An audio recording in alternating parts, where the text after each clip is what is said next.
이스라엘 백성들이 파죽지세로 가나안 땅을 점령해 나가고 있는 이러한 소식을 가나안 족속들이 듣게 되고 이제 이스라엘과 맞서 싸워야겠다, 저항해야겠다, 그렇게 생각을 했었습니다. 그런데 남부 지역에 살고 있던 사람들과는 달리 다른 방법을 기브온 족속들은 선택하게 됩니다. 이스라엘 백성들을 속여서 거짓으로 화친을 맺는 것이죠.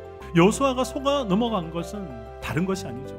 하나님께 묻지 않았기 때문에 여호수아가 속아 넘어간 것입니다. 하나님께 묻지 않아 아이성 전투에서 패배하게 된 것 아니겠습니까? 그런데 오늘 또다시 같은 실수를 반복하고 있는 것이죠. 특히 이 실수는 이제 하나님의 뜻대로 말씀대로 살겠습니다, 아멘이라고 외쳤던 그 사건 이후에 바로 일어난 사건이기 때문에 우리가 관심을 가질 필요가 있는 것입니다.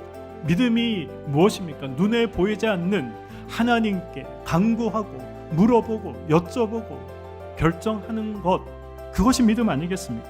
여호수아는 사흘이 지나서 자기가 속았다는 것을 알게 되는 것이죠. 그래서 네가 나를 속였으니 나도 얼마든지 취소할 수 있다라고 말하고 칼을 빼들고 기브온 족속들을 다 죽여도 비난할 사람이 없습니다. 그런데 여호수아는 그렇게 하지 않습니다. 19절 말씀을 보시면 이스라엘의 하나님 여호와의 이름으로 맹세했다라고 말씀하고 있습니다. 하나님의 이름으로 맹세했기 때문에 속아서 한 맹세지만 여호수아가 깨뜨리지 않았던 것입니다. 여호수아 10장을 보시기 바랍니다. 기브온이 이제 이스라엘과 평화 조약을 맺었다, 이러한 소식이 가나안 땅에 퍼지기 시작했습니다. 같은 가나안 족속인데 이스라엘 적이지 않습니다. 그 족속과 평화 조약을 맺었다, 이 소식을 들은 다른 가나안 사람들은 배신자다 생각이 들겠죠. 그래서 군사를 거느리고 이 가나안 남부에 있는 왕들이 기브온 족속들을 공격하기 시작합니다. 그때 여호수아가 조약을 맺었기 때문에 그 사실을 모른 척할 수 없는 것입니다.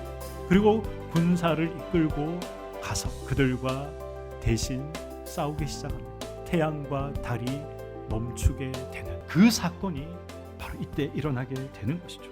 하나님께서 시간을 멈추셨다, 이 사실 자체로도 굉장히 중요한 사건이지만, 그러나 이 기적을 통해서 우리가 또 알아야 할 한 가지 중요한 사실이 있습니다. 이 사건 덕분에 가나안 남부에 살고 있던 모든 가나안 족속들, 가나안 왕들을 한 번의 전투에서 승리해서 몰아냈다는 것입니다. 오늘 사건은 저와 여러분들이 반드시 기억해야 하는 중요한 메시지를 가지고 있습니다. 하나는 하나님의 은혜 안에 들어오면 멸망의 대상이 보호의 대상이 된다는 것이죠. 기본 사람들의 역사는 그 자체로 완벽하게 복음입니다. 예수를 품고 있는 인생의 가장 큰 특권이 무엇입니까? 저와 여러분들이 완벽하지 않아도 하나님은 완전하게 만들어 가신다는 것입니다. 신앙은 한 번의 실수도 하지 않는 것이 아니라 실수 후에도 하나님의 이름을 의지하는 것, 이것이 신앙생활 아니겠습니까? 하나님의 은혜를